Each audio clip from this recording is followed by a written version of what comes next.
So should I start out by introducing myself? Yes. So I come from mathematics, and I joined the energy planning group half a year ago. And I'm going to be talking a little bit about some statistics, and maybe some of you will find it interesting. And we want to get into more statistics. Okay, so I'm gonna talk about modeling hourly heating demand. And the idea is for the energy plan tool, you need to know, energy demands of a system in order to model the system. And one thing you need to know, of course, is the heating demand. And since energy plan is an hourly model, is everyone familiar with energy plan? I guess so. Yes. Since it's an hourly model, you need hourly data. Unfortunately, it's not that easy to actually get heating data. Like for many years, there's been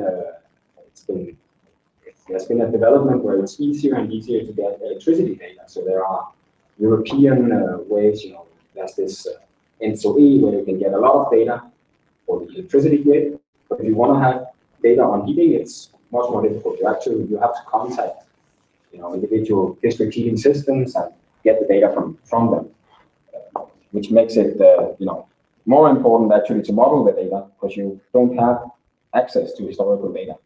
So what would be really nice is if you could model the data based on some simple variables that you know.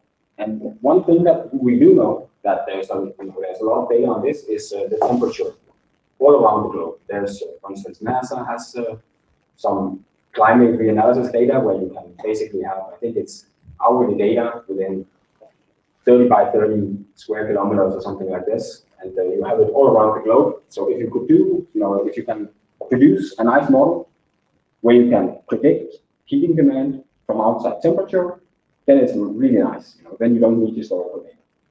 Okay. So then, so how do you sort of attack a problem like that? The first thing you have to decide is, of course, what is the purpose of modeling? And I already put the last one here. That's what I said. That's the purpose, right? So when you have to decide at some point, how do you want to model this data? And when choosing the way you model the data, of course, you need to consider what the purpose of modeling is. So one thing you might be interested in would be like yearly averages. Just what is the heating demand in a country during a year? Okay, that's kind of a difficult thing to model because if you want to do that, you probably want to do it for many years, and you want to go 20 years into the future, and then there are a lot of unknowns, just political decisions and stuff like this, where it becomes a lot of really subject matter knowledge, and probably you need to go into some kind of scenario-based modeling where you say, what if this thing happens? What will this do to the heating demands? And this is not the kind of stuff that I'm good at, because I'm more of a mathematician than an energy planner. So what I might be better at would be something like day-to-day forecast, right? If I know the heating demand from yesterday, then I'm probably going to be able to give a pretty good prediction about the heating demands tomorrow, right? It's just the same as yesterday. That would be the easy prediction. And if you want to do something like that, then you end up in stuff like neural networks or time series, where so the y here would be the heating demand, and the yn-1 would then be heating demand yesterday or the previous hour, whatever. So you have a type of model where you are predicting heating demand in 1 hour or in 2 hours based on heating demand 2 hours ago. And this would be really nice if you want to optimize something in a building, right? So if you have a building and you want to know how much energy am I going to be spending in this building tomorrow, if you need to know this kind of information, that would be really nice. And these types of models are really nice if you want to do that. You can do, this is a time series model. Otherwise, you can do more advanced stuff like neural networks. The problem with neural networks, so that's like a giant box of models, right? But usually you think of a neural network as kind of a black box where you put in your stuff in one end and then you get out an answer in the other end. And you can argue whether or not that's true, but the problem with that is if you are not able to interpret the parameters that go into the model, it can be more difficult for you to disseminate your results, or it can be more difficult for you to tweak parameters because you actually don't know what the model is doing. And of course, you can argue if you're sufficiently, if you're an expert in neural networks, of course, you will be better at tweaking. But the problem with this is, of course, that that's not what we want to do, right? That's why I want to talk about the purpose of modeling. We don't want to do forecasts tomorrow. I don't want to do that. I want to do a yearly forecast because that's the type of data that energy plan needs. So I don't want to, yeah, sure, I can do a really good forecast tomorrow based on data today. But I don't have the data, if I want to forecast 15 years ahead, I don't have the data from the day before because that's still 15 years ahead. So that type of model is not that useful to me in this setting. Okay, then we move down to the, the linear regression, the go-to model, the classical, let's do something standard. In a linear regression model, you have something you want to predict, right? And this should be a YM here. Something you want to predict. This would be heating demand. And then you try to predict this thing based on other variables. We sometimes call these exogenous variables. They're from the outside. And this is the endogenous variable, which is from the inside. So some Latin words there. Okay. So this type of model would be really nice. This is the type of model that we're kind of looking for, where you imagine you have something like heat demand is the Y, and you have something like outside temperature is the X. And then you hope you get a good prediction. Okay. So very good. So the first thing you do when you have this, this is model building, right? We don't know what the right model is. So you have to look at the data. Otherwise, you're not going to come up with a good model. So the first thing you do is you look at the data. And usually you want to do some kinds of plots, right? That's how you get, because these are, you have 8,700 whatever hours every year. You're not going to skim through the table and learn anything from that. So you want to do plots, so you can actually learn something about the data you have. Okay. And just, I just put an example of what this kind of data might look like. So here you have, 2 hourly values where you have this Werk, which is, I think, some blend of German and Danish. So it's outgoing from the power production facility.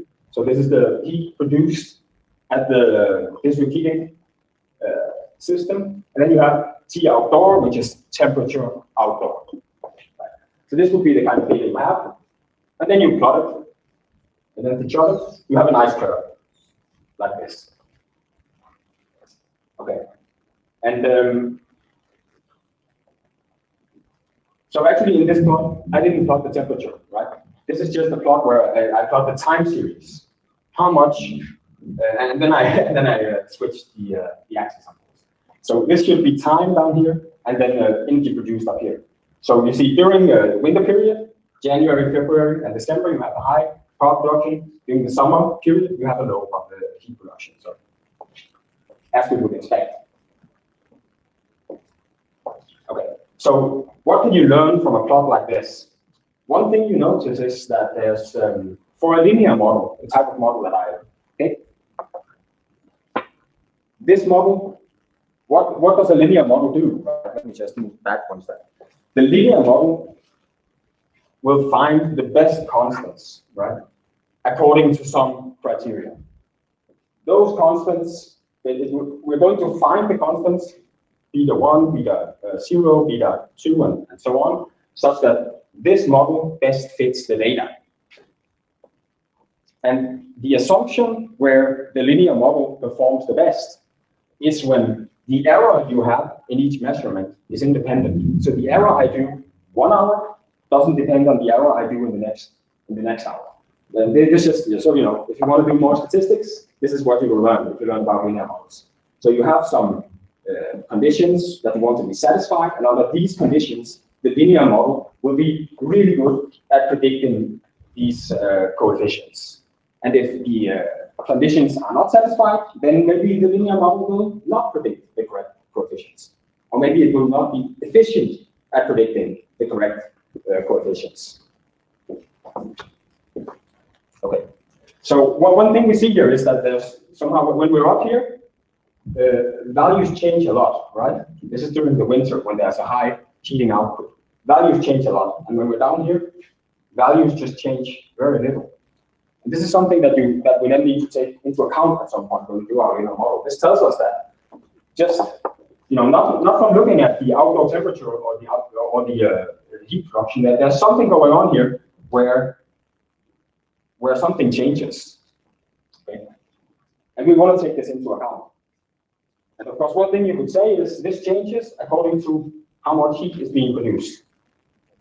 Okay, and then let's see if at some point we can use this. Okay, so let's start out with a simple model. Okay, so this is based on a degree hour analysis. So is everyone familiar with like the degree days and stuff like this? Everyone who is doing anything is nodding. So I suppose everyone is familiar with this. So a very simple model would just be you predict produced heat from how many heating degree hours you have in the same hour. Okay, and that's the model up here. So you have Yn. So Yn would be produced heat. Xn would be the temperature. And then you have this function, which transforms temperature into heating degree hours, more or less, right? And then, of course, what many people will say is, but this is not linear. How could this be a linear model? This is clearly not linear in X. But that's not what linear refers to. A linear model is linear in the parameters, B and C, the stuff that will be estimated. And this is important this is a very important point. That many people will say, of course, you can't do this with a linear model because it's not linear. Sure you can. I did it. You can, the line is right there. A linear model has nothing to do with the relationship between the parameter or the variable that you're predicting from the variable that you know. You can transform these variables. It's linear in the parameters that you are estimating.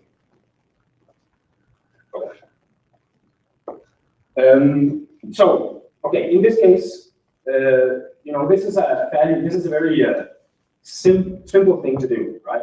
And then I put down the R squared value just to do it because it's something people always use. When they do linear models, then they write down the R squared and they say, oh, it's so high. Oh no, it's so low. But you have to be careful about this R squared because the only thing R squared here is telling you is that this model is really good compared to the model where you simply take the average of produced power.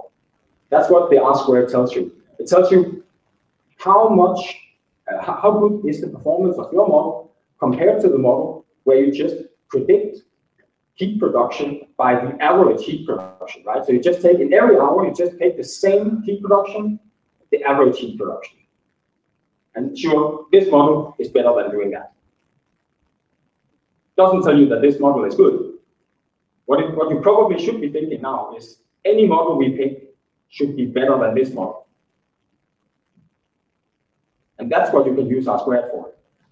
If we try out another model, then we want an R squared that's high compared to this one. It's not the R squared in itself that you want high. And this is important. R squared is a very abused piece of technology. Okay, but anyway, this is the R squared for this model. So let's see if we can come up with something more clever. And this is where the subject matter knowledge comes into play, right? So what you actually kind of expect. So how much time do we have? 15 minutes. So what you kind of expect is that that actually you have these heating degree hours, and they determine how much you're heating. You do how much space heating you do, right? So if it's really cold outside, I'm going to heat up space. But whether or not it's warm or cold, I'm still going to take a shower, and that's also going to, I'm also going to be spending heat on that. So what you might try to do instead of here, where it's a heating degree hour, maybe you do a heating degree day analysis, and you say, the average temperature during the previous 24 hours determines how much I turn the radiator up or down. But then on top of that, so we have something like this. Okay, like this is clearly winter, right? And this is summer. This is clear from my graph. Perfect. And then on top of this graph, you put something like an hourly profile, where you say, okay, so this is at 6 o'clock, we're all going to be bathing. And then 7 o'clock, it's going to be less and less, and then we're all at work. And then suddenly we get home from work, and that's it. And this was clearly 24 hours, as you can tell from counting. And this is sort of our new model. This is what we will try to do. So you have it, instead of just having a simple model with 1 or 2 parameters, we would have more parameters. You would have 1 parameter for each hour of the day, and you would have 1 parameter corresponding to the heating degree days. Okay, so this is what I did. So this is one thing I did. Okay, so what happened here? So the parameters here, it's still very similar, right? Okay, this should not be an n. This should be, maybe it can be an n. Okay, so here, the x bar n, it's the sum of the heating degree hours during the previous 24 hours, which is more or less heating degree days during the last 24 hours, more or less. Okay, so this is kind of, it's an average thing, right? Instead of saying, how many heating degree hours do I have now? It's saying, how many heating degree hours did I have during the previous 24 hours? If this is really low, I'm going to turn off my radiator. I don't know how warm it is outside right now. So if it's really cold right now, that's not going to influence me. But if it's been cold during the last 24 hours, then I'm going to turn off my radiator. Okay? And then on top of that, we put the domestic hot water demand. And this is, could be domestic hot water. Could also be when it's 6 o'clock, we all turn off our radiators, right? The model doesn't see this. If it's domestic hot water or whatever, it's just an hourly profile that we put on top. Okay. And this produces a plot like this. What happens? This is not linear. This is just. What happened is that up here we have 24 parameters here for the 24 hours.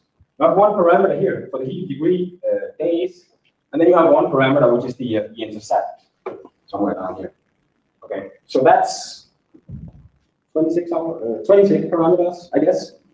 Okay, and then you have the heat production, right? So that's 27 things. So we're plotting a 27-dimensional thing on a 2-dimensional plot. That's what's creating this picture. So if we were better, and if we were able to imagine 27 dimensions instead, then you would have a nice subspace covering something. So you would know, this is a linear model. Unfortunately, 27 dimensions don't fit very nicely in 2 dimensions, and then you get a plot like this instead. Okay. And now, okay, so notice here. So this is how much heat is being produced, right? Actually measured here. For the blue ones are measured, and the orange ones are the predicted ones according to the model. So what you notice up here is when you're producing a lot of heat. This is actually summer. And when you're producing not a lot of heat, that's not what I wanted to say. That's actually winter. That's when you're producing a lot of heat, right? And when you're not producing a lot of heat, that's summer. So what you're seeing down here is summer. What you're seeing up here is winter, and then in here you have fall and spring. And you have this effect, again, that during the summer, when there's a high heat production, there's also a high variability in the heat production. Did I say summer? Damn it, winter. And during the summer, when there's a low heat production, the variation is much smaller. And if you look at the blue dots, you see up here, it's like this, right?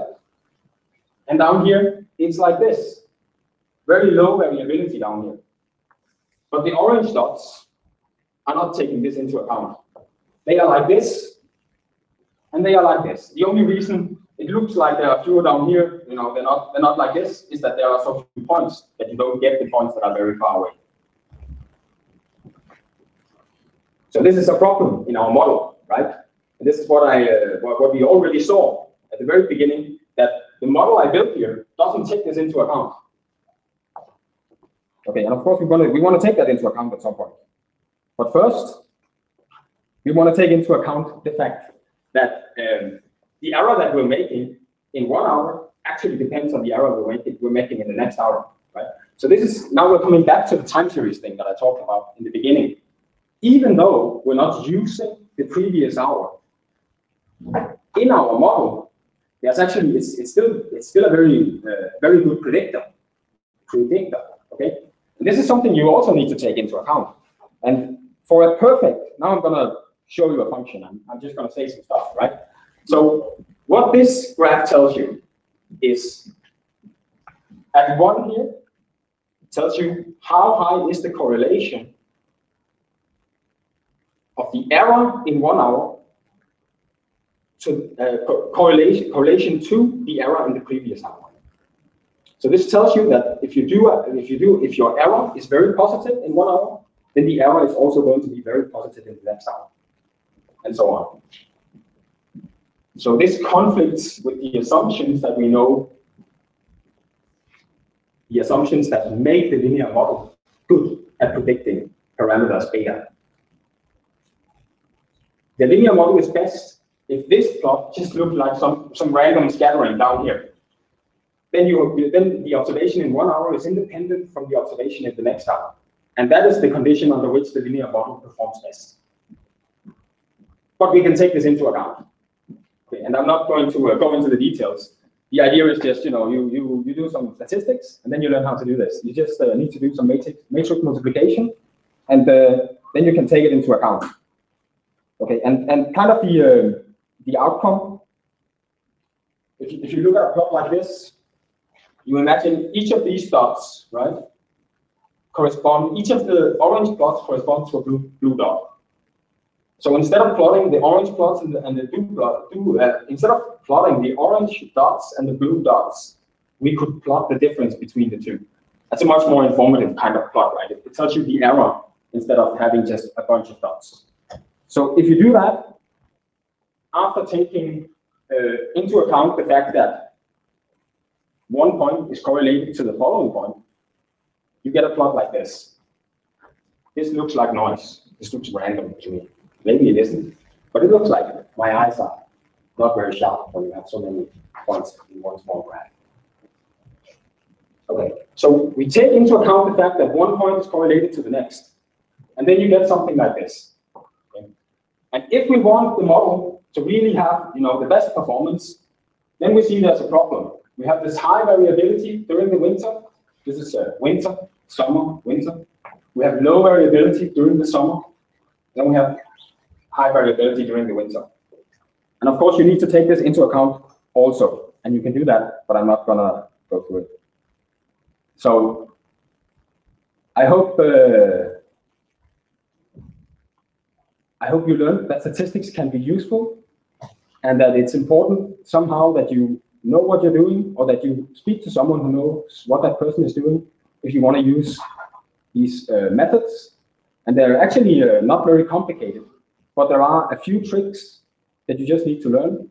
And then you can use methods like this, and you can predict the stuff that you need for energy plans, that you need for energy modeling. And that's it for my presentation. Unfortunately, some of the slides were killed in the battle with the Windows during that. That's good. So that's good timing. Yeah. Okay. Yeah. Let's take some questions. We have 5 minutes. Two comments. The one thing about when they correlate with one another, I mean, in real life, that could easily be explained by the storage effect of the grid. You can say that there is a shift in the house, and also all the storage effect in the house itself, and so on. Then you can express it as a delay. So maybe that could be one formula to test if you can make a much better correlation simply by introducing a delay from one point to another. Yeah. That's one comment. Then there's another comment that is more interesting also to discuss, because I agree very much with this. I think it would be an excellent exercise or paper or modeling development out of this. But also there's another discussion, and that is coming back to the purpose you started with in the beginning. I mean, because there's another aspect, because what you do here is replicating one historic serial, you can say. And of course, that's interesting to be able to do that. But for most modeling, we are more interested in identifying something in the future that we know for sure will not be exactly as the one from the historic, because we don't know the temperature for. So actually, in most modeling, historic data is just our best way of replicating what we expect may happen in the future. Yeah. And the analysis we made of this, not the heating demand, but with the wind and PV so far, more tells us that there are not that we know for sure, but that could be interesting also to investigate. But it's more like some typical patterns that is more interesting to be able to replicate than it is to be specific on the details of the story itself. So one thing also to add to this would be a discussion on what are the typical patterns that are important, and the only way to identify what is important or not is to be sharp on what is the purpose, what is it that we like to model in that. Yeah. So that could be a further thing also to sort of settle into how details we wish to be in the historical. So. I think that's a very important point, this thing that, because you can fight the battle with R squared forever. You can always try to do more and more and more. The question is, how much do you need? And I think, so just commenting on your comments, one of the aspects that I like about linear models is that all of the parameters that you're estimating have a very clear interpretation, allowing you to actually change them and see what would happen if I change this parameter. So, you have the parameters, but you can also try to change them. Yeah. And then I think I forgot to mention, in this case, just picking the new model, you get an R squared that's instead of missing out on 0.3, you're only missing out on 0.1. So it's it's sharper, but the problem, of course, is that here I'm comparing the model to data that it already saw. You will have a better R squared when you put in more parameters. That's actually that's not it's not a surprise. So what you should do if you actually want to know if this model is better is you should do prediction. You should do so-called out-of-sample prediction. So you pick a year that the model didn't see yet, and then you test if it actually predicts better. So this is just coming back to this. This is one historic year. That's actually a reason that I only did this. The problem is if I look at too much data, then I get biased. So if I look at all our data and then I come up with the best model, then everything I say about the data will be biased. So I only want to look at a small piece of the data, come up with a model, and then test that model against the data that I didn't see.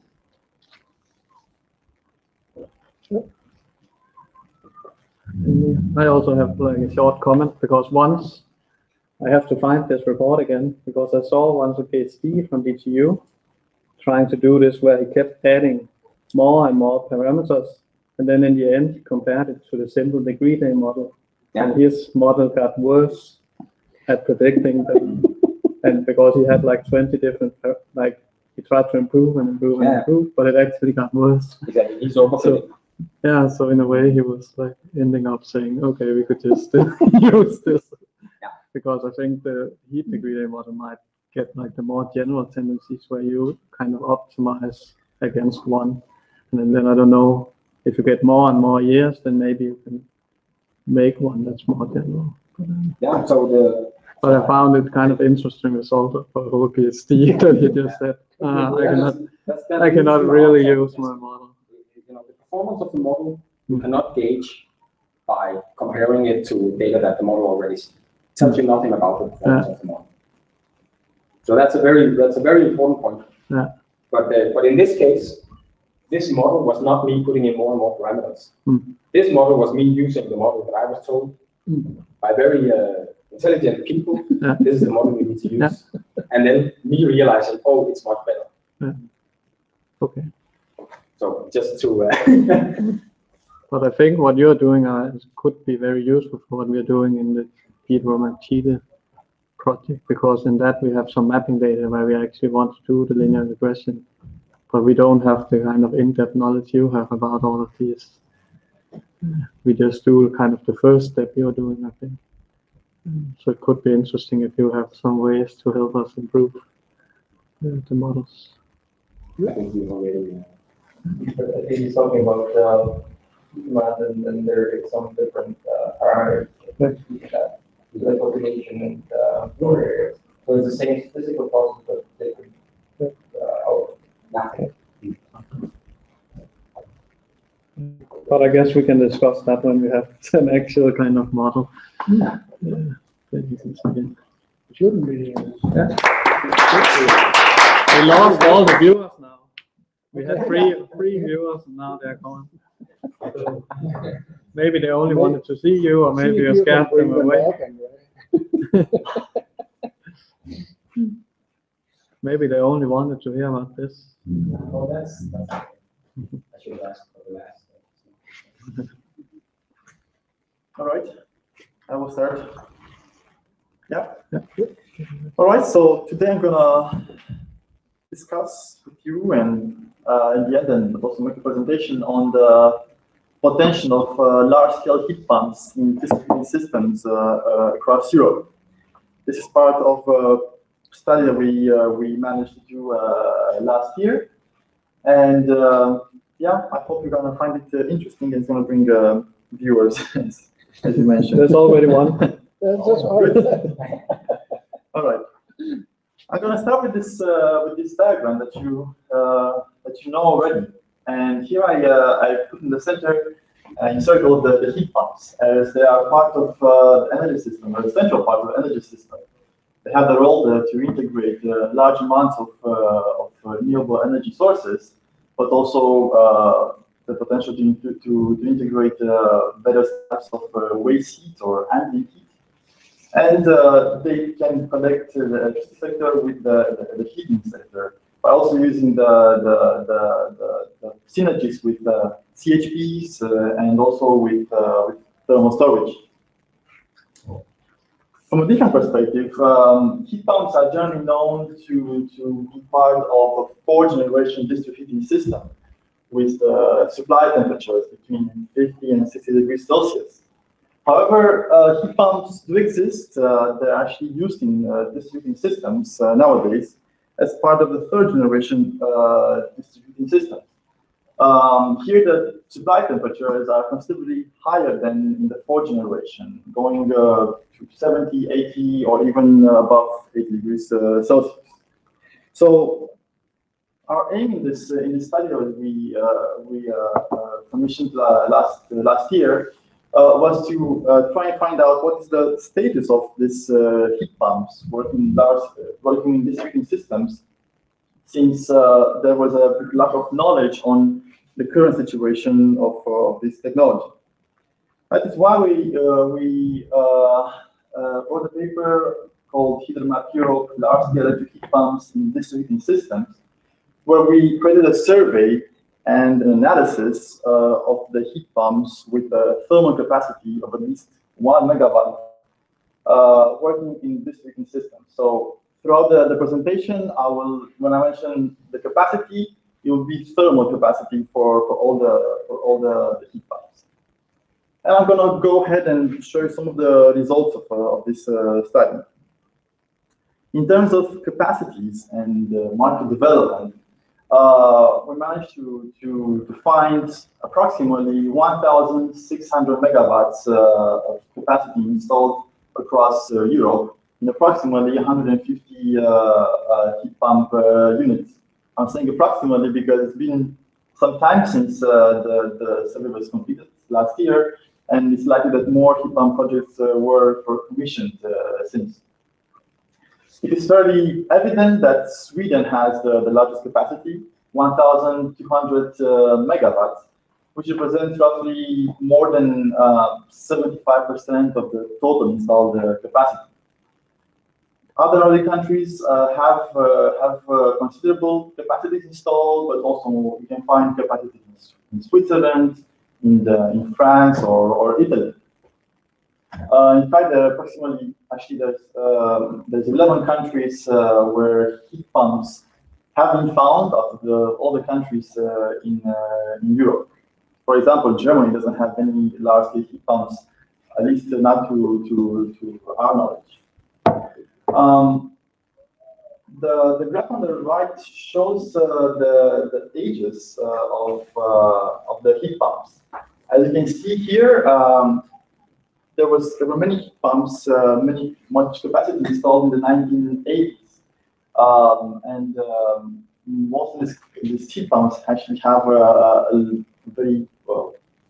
a lot of years of operation already, more than 30 or more than 35 years of operation, which is actually in some cases beyond their technical lifetimes. They're also large heat pumps. They have an average capacity between 13 and 19 megawatts thermal. Going closer, or going further in years, there was less heat pump capacity was installed in the 1990s, but the trend seemed to be revived in the middle of the years 2000, starting with 2006 approximately, where more heat pump projects were commissioned. However, what is obvious in this case is that the average capacity of the heat pumps has actually decreased from 13 to 19 in the 80s to maybe 3 up to 9 megawatts thermal in the years 2000 and up until 2016. Now, in this case, for the large heat pumps built in the 1980s, these are mostly found in Sweden, as I mentioned earlier. This was caused by a surplus of electricity in the country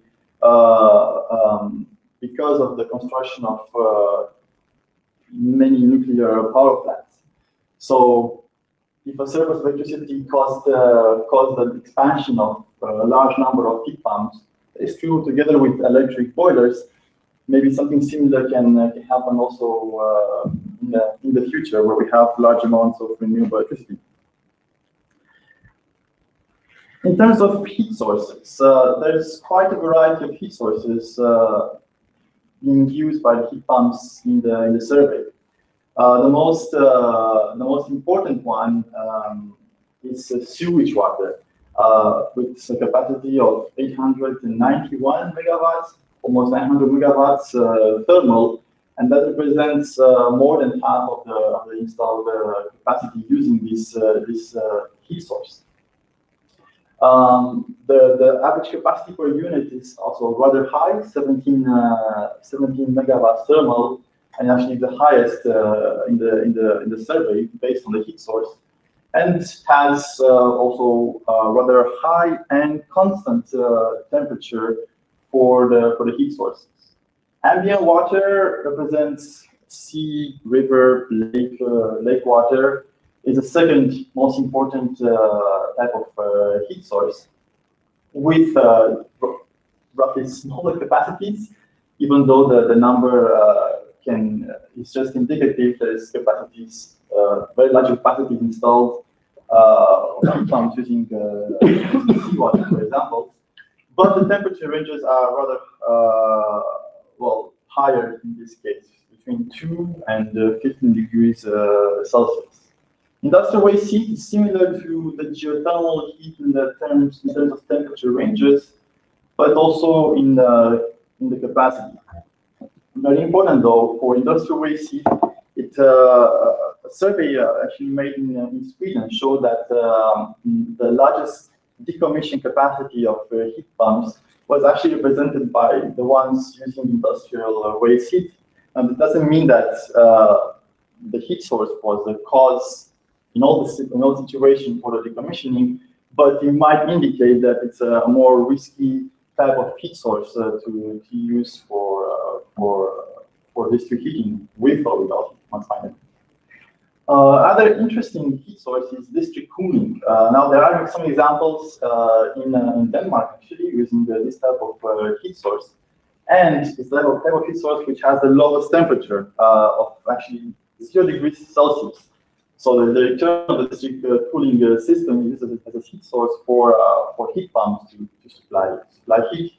And of course, it's the solar heat storage. Again, some examples in Denmark. that you can find more and you can read more about in the survey we made. This table here sums up some of the characteristics of the heat sources. Now, sewage water is a good heat source. It's a good heat source because it has a constant and rather high temperature for the heat source. It's a stable heat source, meaning the sewage water, the infrastructure for the sewage water is there to stay. It's very unlikely that will not exist anymore, for example, compared to industrial waste heat. And it's also in the proximity of urban areas. Again, a very important factor in terms of investment costs. Ambient water shares some of the features of sewage water, but the temperatures are not that high or not that constant, especially in the northern parts of Europe. Industrial heat, as I said, provides heat temperatures, high heat temperatures, but the stability and security is low, and it's not always found in the proximity of urban areas. And so on goes for the other heat sources. I'm not going to mention all of them since they're not as important in the survey as the first three I mentioned previously. Now, as you all know, heat pumps use refrigerants to function. And the heat pumps in the survey that we managed to identify use synthetic refrigerants, and mainly the R134A. Now, this type of refrigerant is a refrigerant which is, for example, banned in Denmark and banned in Switzerland. And this is because it has a rather high global warming potential of 1,300 compared to a natural refrigerant, which has a global warming potential of 3 or 4, if I'm wrong. However, there is a tendency of transition from synthetic refrigerants towards natural refrigerants, as you can see from this graph. It's true up until well, when we finished the survey, there were 26 examples of heat pumps using ammonia as a refrigerant, and some using CO2 as a refrigerant. But mainly ammonia seems to be a solution preferred in more cases because it can allow the heat pump to reach temperatures of even 90 degrees Celsius, as in the case of Drammen in Norway, where the heat pump can supply temperatures of 90 degrees Celsius with a COP of approximately 3. I mentioned this problem with the synthetic refrigerants, and that is there's also a policy reason behind it. In 2016, there was an amendment brought to the Montreal Protocol on this type of substances, which says that starting with 2019, this type of refrigerants will have to be phased out until 2040 to levels of 80% compared to the levels in 1990. So this might be a problem for heat pumps using this type of refrigerants in the future. Also considering that many of the heat pumps using these refrigerants are also rather old, over 30 years of operation already. And more importantly, the ammonia cannot be used as a replacement for the synthetic refrigerants because it has different properties. There are solutions like the hydrofluoroolefins, which is somehow contested refrigerant in some circles because of the harmful substances it can produce once it gets in the atmosphere. It's a bit uncertain from a synthetic refrigerant perspective what's going to happen in the future. However, alternatives exist as ammonia and the CO2. CO2 is also a good refrigerant, but it cannot always work it cannot be used for large capacities because CO2 works at very high pressures. So the infrastructure to build such heat pumps makes it too expensive. The costs are too high to build such heat pumps, and ammonia can prove as a better solution in that case. The operating temperatures and the COPs, well, the story looks quite good over here in the sense that most of the heat pumps in the survey where all the data was available can supply temperatures between 70 and 80 degrees Celsius, which actually proves wrong the contestants of heat pumps, which are saying that heat pumps are not able to produce high enough temperatures. Well, they actually can produce high enough temperatures with COPs of above 3, and in some cases, temperatures above 80 degrees Celsius. Of course, once you decrease the supply temperature below 70, like in low temperature district heating systems, then you achieve even higher COPs. And this can be done with new technologies. Heat pumps nowadays can achieve COPs of 4 to 5. Here on the right is a picture of the largest heat pump plants in the world working in district heating systems. Even this heat pump built in the 1980s can achieve a COP over 3. I'm going to say more about this heat pump in the following slides. Because this relates to the heat pump operation. Since we talk so much about an expansion of large-scale heat pumps in the future, we still have rather limited knowledge on the componentware of this technology. However, some results some studies show that heat pumps can be used on a stop and start basis with numerous startups, daily startups that are caused only by the electricity prices. And that is the case of the heat pump in Gothenburg. It's operated strictly on regards to electricity prices with no notable issues from the perspective of mechanical wear. That's important to know because nowadays heat pumps have a tendency to be built to work on a continuous basis, 8,000 hours a year, which is not really what we want in the future where we have intermittent renewable energy resources. The connection of the heat pumps to district heating is also very important. The study made for Copenhagen, which actually inquired the potential of large-scale heat pumps in Copenhagen, found out the connection of the heat pump to district heating is very important. So if the heat pump is connected to the distribution network, then there will be a higher COP and more operating hours. Of course, because the temperature of the supply temperature is generally smaller than in the transmission networks. But then the heat pump can only supply a limited area. However, the opposite happens if the heat pump is connected to the transmission network. In that case, there's a lower COP and less operating hours, but a larger area can be supplied. Of course, heat pumps are dependent on electricity and biomass prices. And here I saw a graph from Sven Werner's paper on large-scale heat pumps in Swedish district heating systems, which clearly shows that the electricity prices have a major influence on the deployment of course, the cost of the heat produced by heat pumps, and finally the deployment of this technology. And it's also a close competition with the biomass CHPs.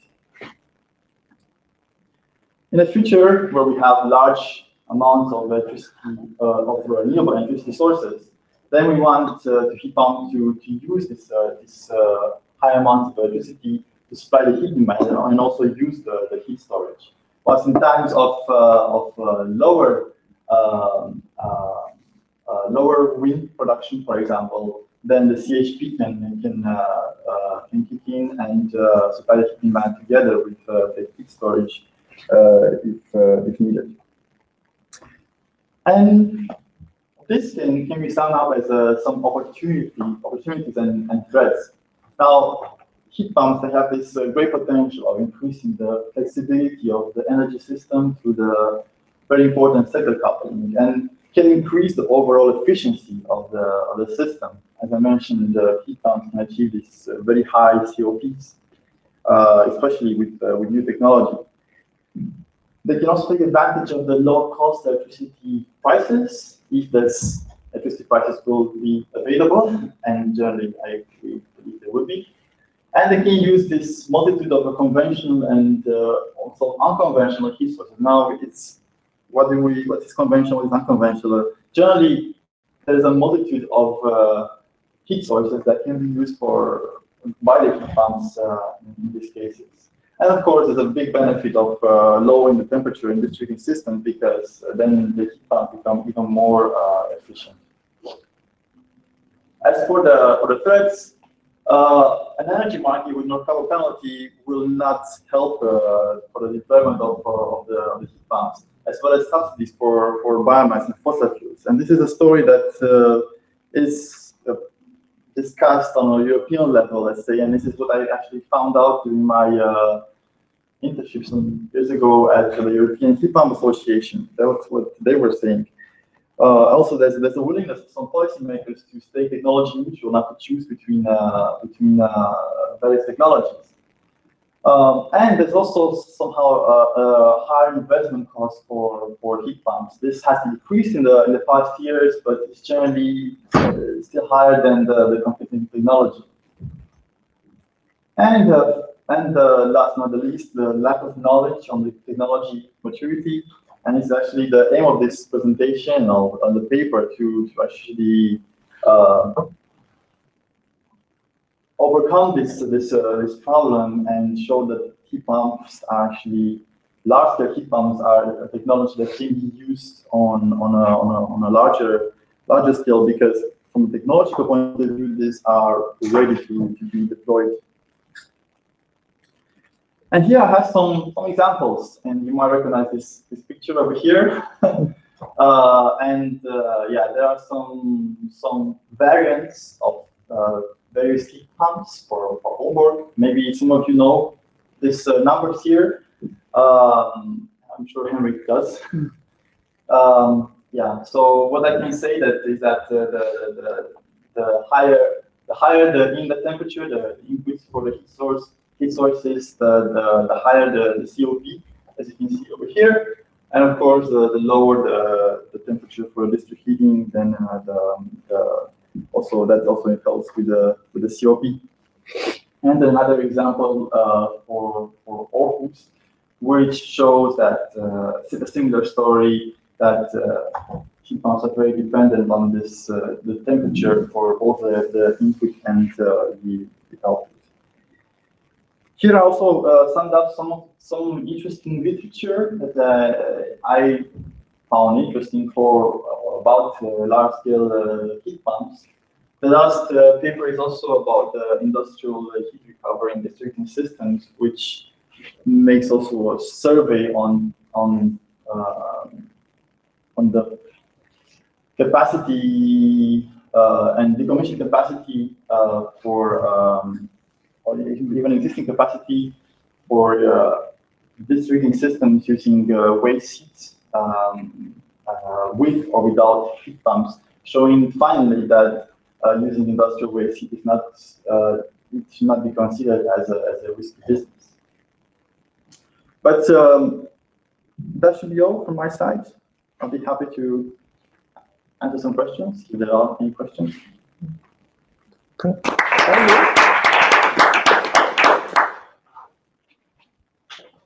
So the refrigerant for the Aalborg plants. Yeah. Which one was that? Is that the one you mentioned previously?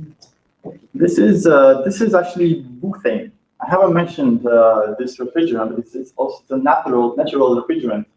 Butane is actually used for being burnt. I don't know, maybe in this gas briquettes. I don't know. That's actually, I think it's butane. So it's like a small bomb if it's not handled carefully. But it is a natural refrigerant which doesn't have this global warming potential. And maybe we could add, when it's proposed here for Aalborg, it's because they base it on some heat pumps or cooling machines that is known from industry in Siemens that use this and experience with. And maybe that's why, because I was also wondering when you showed the other one about how much ammonia and so on that was in the existing units.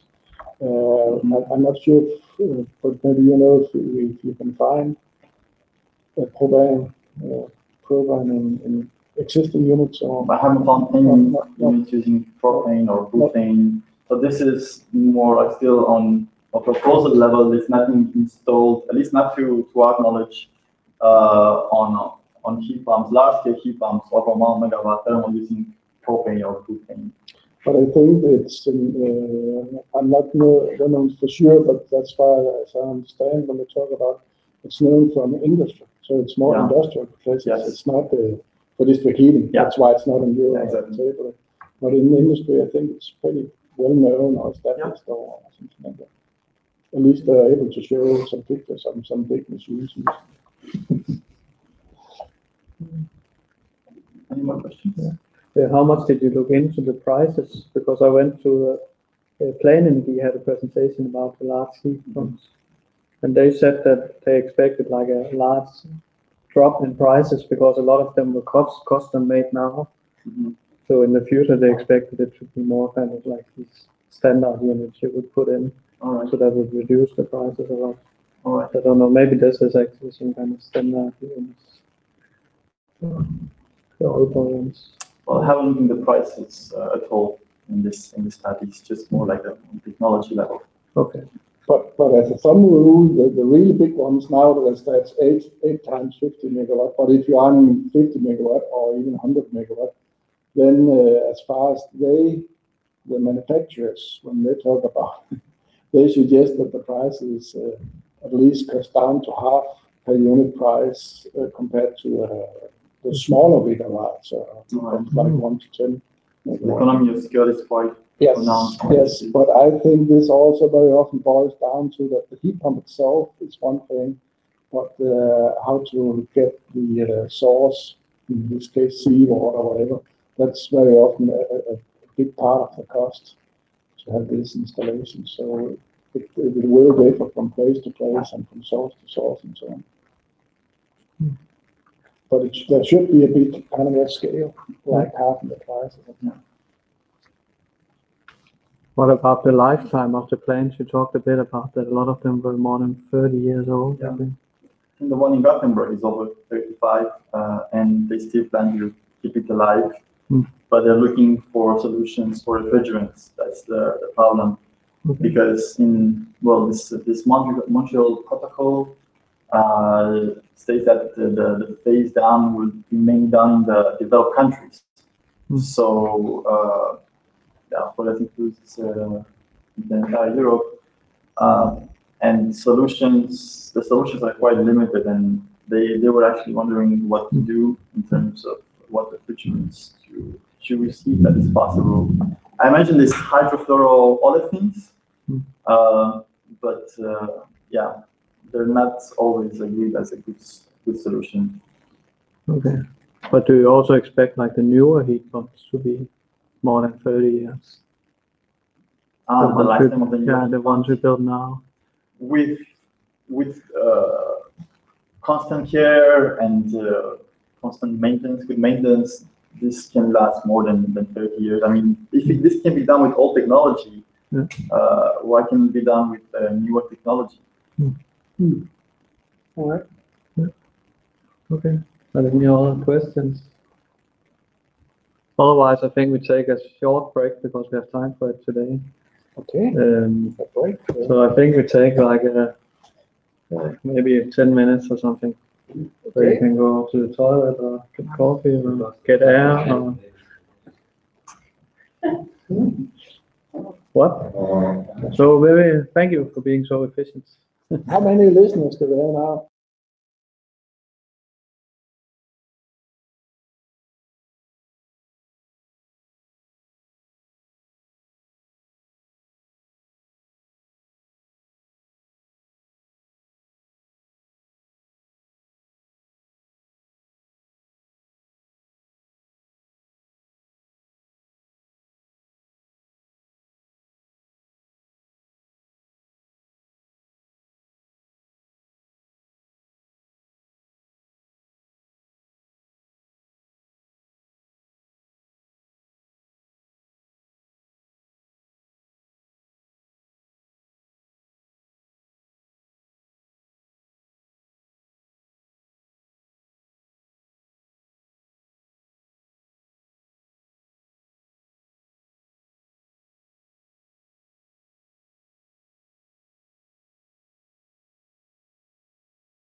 Okay, Yeah. I think we will start again. Now I have to. So this presentation will have two presenters because we are two people from Aalborg working on the Hebrew Map Chile project, which is me and Miguel, that you should all know probably. And then Susanna and Lars is also in the project. And actually it's Susanna that's kind of in charge of the whole project. And it's kind of, the project is linked to this, the DIS initiative she talks a lot about last time. So you can go in and see the old presentation if you're very interested in what that is. Just for the content for this, so also I have to say we have not gotten the final approval of the project yet. So we are actually working on the project before we have received any money or funding or anything on it. So we are kind of in the initial stage of the project. So a lot of the stuff here is very new. And we will just go through shortly the background, goal and approach, mapping, reference energy system, and what are the next steps we're going to do. And just to give you like an idea, for those who don't know, the size of Chile, we made this map where we tried to put Chile into Europe.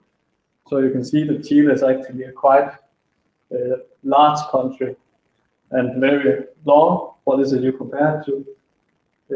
Miguel has like a big cravat. And so, But you switch that around so we have the warm temperatures. yeah, we will see the temperatures will come. Okay, so if we talk about the background for the energy system in Chile, then Chile actually consists of 4 different electricity grids, where they just connected the two grids recently. So the top one is actually the main grid, and up here we have around 90% of the whole electric consumption and capacities and so on in the grids. And actually we updated this today. So 2 weeks ago there were actually 4 colors here.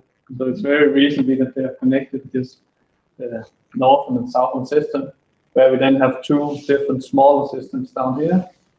And in the system, we have a lot of fossil fuels.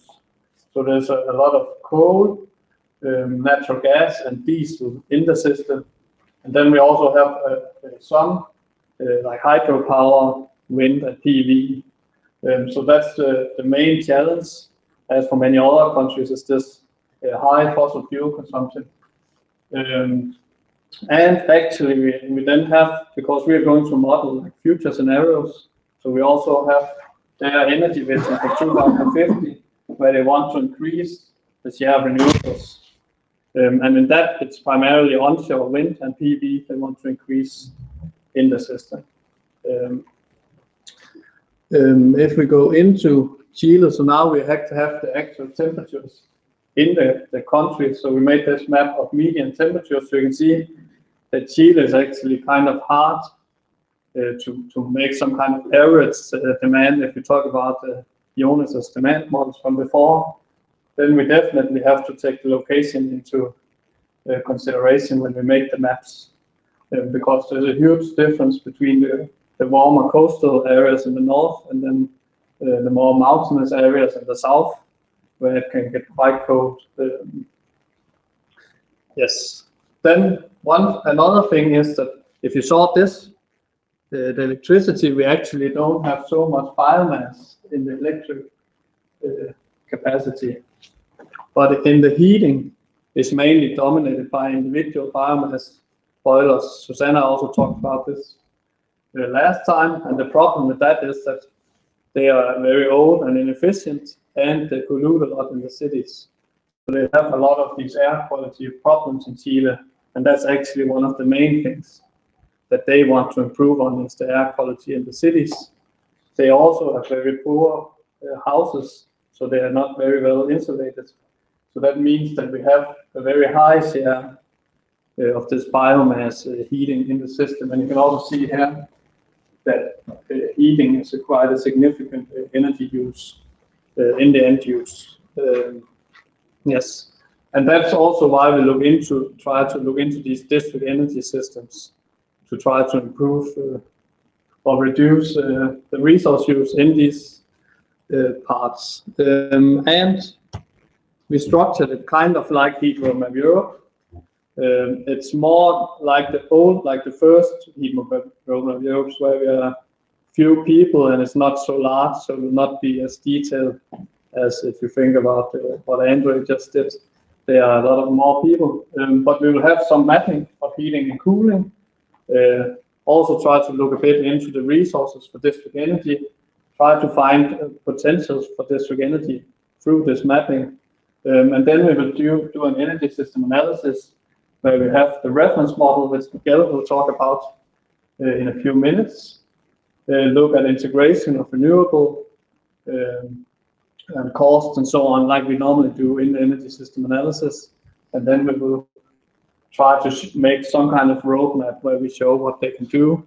And we will also go down to the people in Chile and show them these results, you could say. Yes. So if we take the first part, and now I'm happy Jonas was here today, because the first part of our mapping is actually to make some kind of linear regression, not on this hourly scale as Jonas has done, but just on annual numbers. But then instead we try to expand it more by using different GIS layers, because the challenge for us is that we don't have the floor area in all the cities, which we need to figure out the demands for district energy. So we need to try to make a model where we have the floor areas for a small local area, and then we have a lot of these type of data like population, urban areas, land use, and so on. And then we try to make this linear regression model, trying to estimate the floor areas based on these inputs. And actually, where we are right now, we don't have the floor areas for any area. So that's the big challenge, is actually getting this very detailed data. And if you remember Susanna's presentation last time, they had very little data for all these projects around. So, but right now this is our strategy. So when we get these estimated floor area models, then we will try to take into account, like look into the national statistics with heating, trying to adjust it for that. Temperature zones, like you saw before. Another thing which Susanna also talked about is actually the income levels have a huge influence on the demands. So we'll try to adjust the model for that. And then we'll get kind of heating and cooling demand models that we can then use as the inputs for the future. And we expect them to look kind of like the pattern models that most of you have probably already seen, where we, for example, have heat demands, district heating cost, or grid expansion potentials are kind of the expected output, but they will not be as detailed as this. We will have it on like a kind of square kilometer grid, you could say. So PETA is much more detailed. But this is also, so that's why I say you can compare it to kind of the first Heat Roadmap Europe projects, this one. So we hope to get the funding. And now Miguel will talk a little about the reference system, because we managed to set that up actually. Yeah, so as opposed to the spatial data, there's actually a lot of data about the energy system.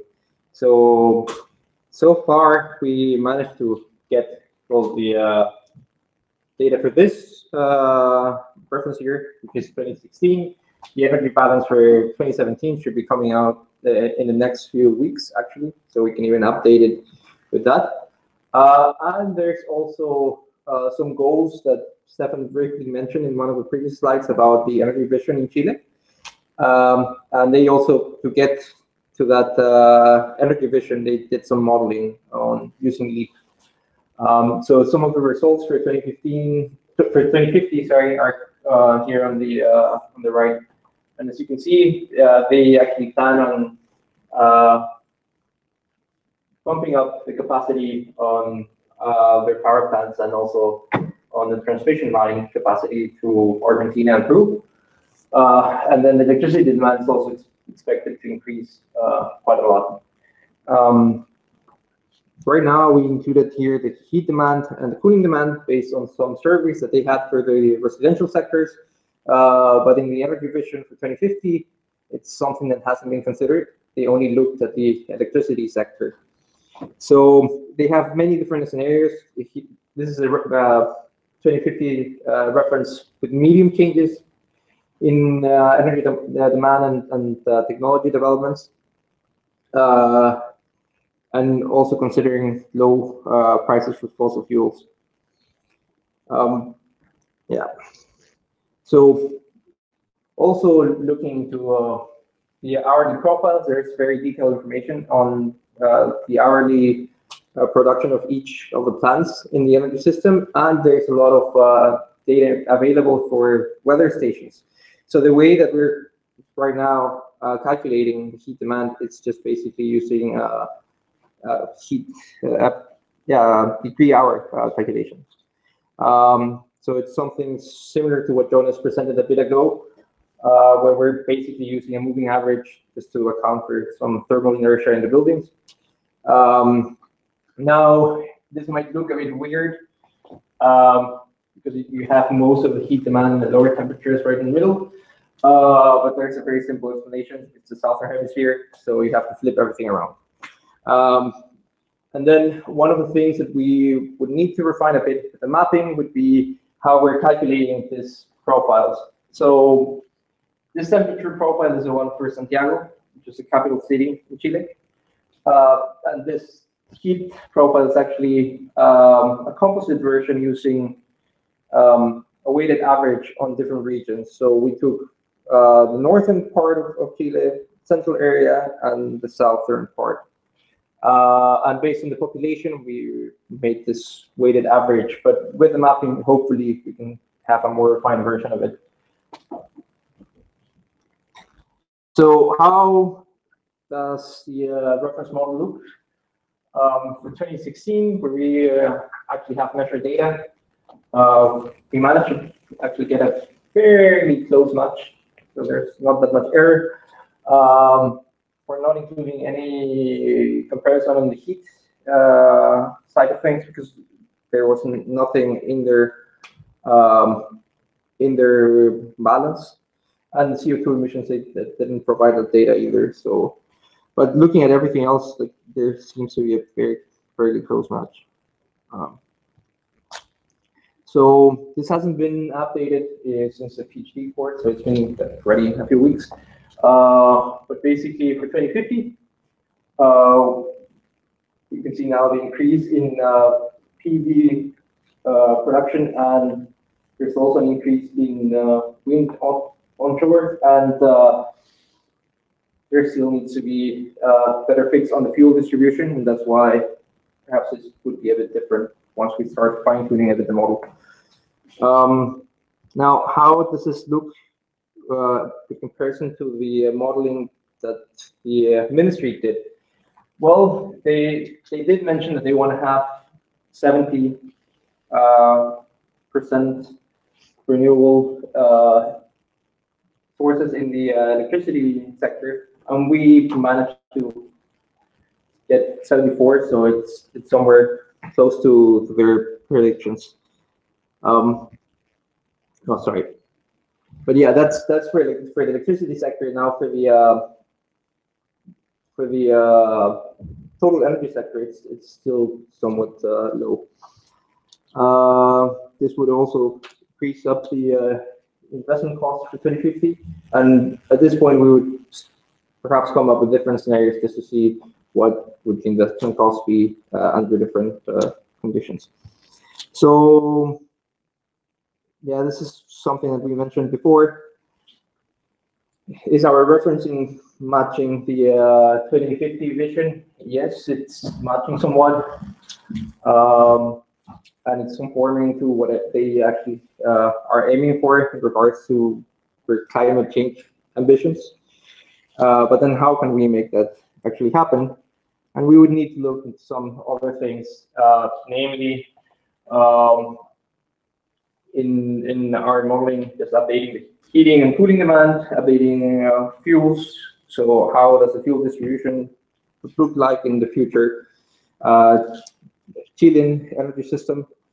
We need to look also into the costs, specifically for fuels and for district heating. So a good proxy for that would be just to take the piping costs and using the construction for piping, for water piping systems. So that's something that's available, but we need to update that in our model. Then we need to quantify the impact of some of the policies that they are kind of like coming up right now with. It's important to mention that at this stage, there's also a heat roadmap that was it a Swiss company, I guess? Yeah. A Swiss company was developing. So they're coming up with their own strategies, and they're looking also at a very local level, how can they make these changes? So how to implement some local policies on the municipality. So we talked with them at some point, and they have guidelines, and they have some policy proposals. So it might be interesting to look into some of them and see how they can fit in our modeling. As mentioned before, we need to include some of the mapping inputs, and then we would start making some decarbonizing scenarios, so to say, in which we can include district heating, district cooling, and just also see the penetration of some renewables into the system. Yeah. So I think that's pretty much it. So. Yeah.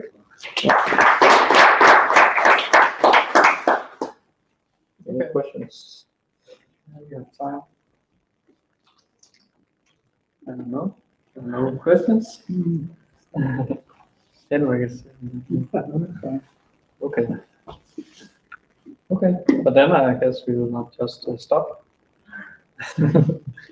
People just want to go home or go work. So thank you for listening, Jonas. I think you should match Chile, the latitudes when you move into the but you also latitudes. That's my. Yeah, we need to keep it around, basically. The thing is, like, there's this website where you can actually get the projection of the countries and just move them wherever you want. Okay, but you can't. But for more than the latitude, it's also maybe the average temperature is more. You think, but you don't think those are matched very? No, because the scope and so on. But then you probably have to deform Chile too, right? That's a good point, yeah. So we just change You're right. we just shrink the country and cost. No. Okay. So that's the end of the current energy 2018. No students. Yeah. So we will change it next year. Hopefully have a better version. Yeah. And thank you to the people from Copenhagen coming here. Yep. Thank you.